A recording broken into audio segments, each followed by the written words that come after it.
President, will you come talk to us? No. Gotta go get the businesses. Hello everyone, and welcome back to your daily government and financial news update. As always, I'm interested in hearing your thoughts on everything, and I wanted to thank everyone for giving my videos likes and sharing them, as that certainly helps push these videos out to other people like you. Okay, so today marks the 1-year anniversary from the US troops withdrawing from Afghanistan, handing the country right back over to the Taliban. President Biden will be spending his day at the beach with no public events scheduled on the exact same day 1 year forward from the US Embassy sort of embarrassingly being evacuated, something that no one in the Biden administration predicted. Joe Biden himself said that the withdrawal wouldn't be anything like Vietnam, and his co-press secretary John Kirby said that there was no intention to close the embassy. Watch. But there's no intention right now to close the embassy or to close all the diplomatic presence in Kabul. We still want to be able to have that in place. And as Clarissa reported just a few minutes ago, the situation in Kabul is calm right now. Yes, there's unease. Yes, there's uncertainty, and we understand that. 1 day later, the embassy would be evacuated. This was something that even White House press secretary at the time, Jim Psaki, admitted to being comparable to Vietnam, a comparison that Joe Biden so desperately tried to avoid. In the beginning, we've been able to evacuate more than 120,000 people from Afghanistan. Some American citizens, many of them Afghan partners and allies, people who have fought alongside us during the 20-year war. And that is the largest evacuation since the Vietnam War. Then, upon the evacuation, 13 U.S. service members were killed in an attack by a suicide bomber, and thousands of Americans were left behind. Before this, from February 2020 up into the evacuation, there wasn't a single combat casualty in Afghanistan. But of course, if we remember, the withdrawal was supposed to be a good thing.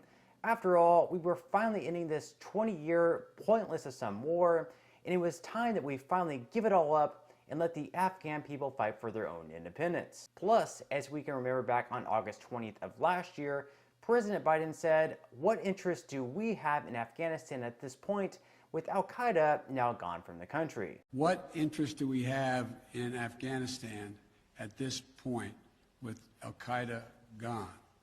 We went to Afghanistan for the express purpose of getting rid of Al-Qaeda in Afghanistan, as well as getting Osama bin Laden.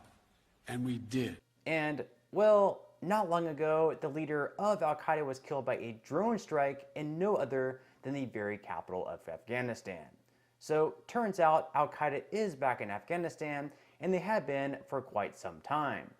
Now, some people may argue that leaving Afghanistan was the right thing to do, that we had no business being there and wasting money and time in the first place, whereas others will say that we should have at least kept some troops in the country, that fighting for a country in that region to have independence, to allow for women to go to school and work and roam around freely, was something that a country like ours should stand for. So I am curious what all of you guys think.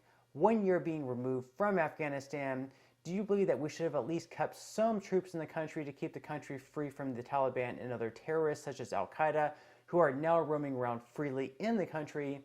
Or do you believe that we did the right thing in removing all of our troops? Let me know what your thoughts are in the comment section below. Okay, so now moving into some news regarding stimulus checks. Over in Indiana, their governor just signed a new bill that includes sending out a new wave of relief payments. In a tweet, Eric Holcomb wrote, "I proudly signed legislation that returns $1 billion back to Hoosier taxpayers. It fulfills what I set out to accomplish and will help Hoosiers hurting from historically high inflation." In total, these payments really aren't all that impressive though, totaling just $200. Of course, earlier in the year, residents of the state also received $125 payments. So in total for this year, taxpayers of Indiana will now have received $325, which still isn't really all that much, but certainly better than nothing at all. Now, as far as when these checks will be sent out, some people will receive them as soon as this week, although it may take a month for everyone to receive their money. So if you do live in the state of Indiana, you may need to have just a little bit of patience.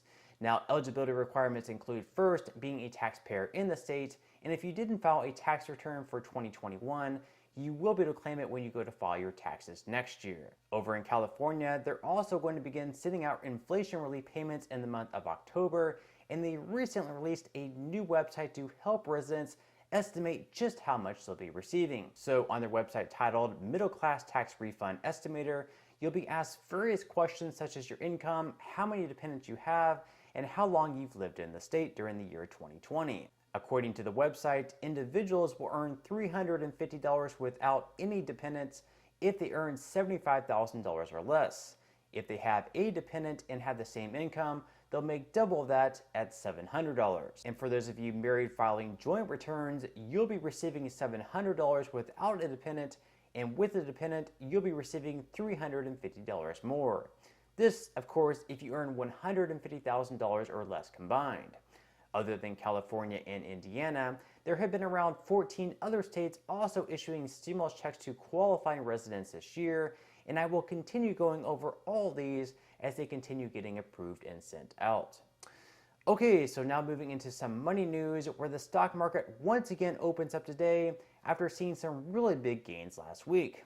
This week on Wednesday, we'll see how retail sales have been doing over the last month, which could be a sign on how the economy is currently doing. If we see that retail sales are down, it could be a sign that people are spending less of their money and that a recession may just continue on. We'll also see earnings from big retailers this week from companies such as Home Depot, Target, and of course Walmart as well.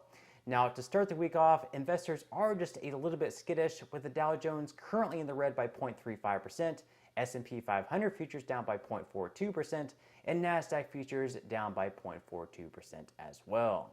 Over the weekend, Bitcoin jumped back into the 25,000s, but over the last day has fallen back down by 2.56%. So it should be a real interesting week ahead, with the S&P 500 trying to notch its 5th consecutive week in a row in the green, and Bitcoin attempting its rally to get back into the 30,000s.